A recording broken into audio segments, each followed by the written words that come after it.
Have you ever tried living a day without chips? No, I'm not talking about fries. I mean electronic chips. Those tiny little things that make your phone work, your car start, and even your fridge seem smarter than half the people out there. Yep, dear modern human, these chips have become the new gold, oil, blood of the 21st century. Pick your favorite dramatic metaphor. But how did that happen? Let's rewind a bit, like a few decades. Back in the day, whoever had oil ruled the world. If a country had a ton of oil, it was like the guy with the TV remote. Everyone wanted to be his friend. Now, it's whoever's got chips. Not the kind you implant in your dog. We're talking silicon chips. Those tiny things you never see but that are in absolutely everything you use. Literally, from your smartwatch to your washing machine. If you're watching this, congrats, you're using a chip, or a dozen. Chips are basically tiny brains. They process stuff, make decisions, and get things done. Without them, your phone is just an expensive paperweight. And here's the thing, they're hard to make, like really hard. You can't just throw some silicon in a pot and wait for an iPhone to pop out. You need billion-dollar factories, cleaner than your grandma's house on cleaning day rooms, and cutting-edge tech, lasers,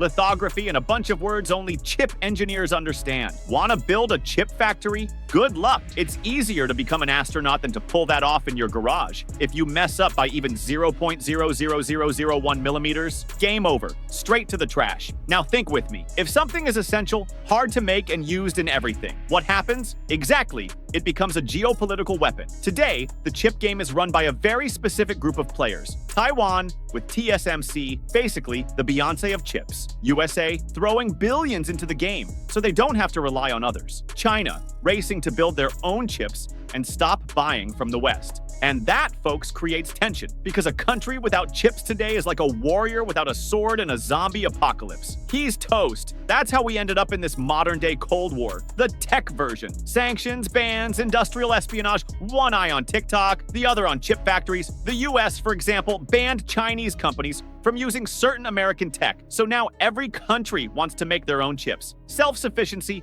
is the new sexy. But here's the catch. It's not that simple. Making chips depends on a totally global supply chain. One country designs it, another builds the machines, another supplies the silicon, someone else assembles it, someone else packs it, another slaps a fancy name on it, and someone else sells it with a 300% markup. So if one link in the chain breaks, it's over. The world literally stops. Remember the pandemic? We ran out of chips, and suddenly there were no cars, no PlayStation 5s, no card machines. Total chaos. So yeah, chips are the new oil. But with one big difference, they don't pollute the planet as much, but they can mess up your life just as badly. Oh, and unlike oil, there's no chip well in your backyard. If there were, people would be drilling holes in their living rooms with a Black & Decker. So next time your phone freezes, remember, you're using one of the most complex technologies humanity has ever created. And yes, it still ghosts you on WhatsApp. But hey, at least now you know how a tiny piece of silicon became more valuable than a barrel of oil. And without getting your hands greasy, liked it? Then share this video before your internet chip decides to betray you.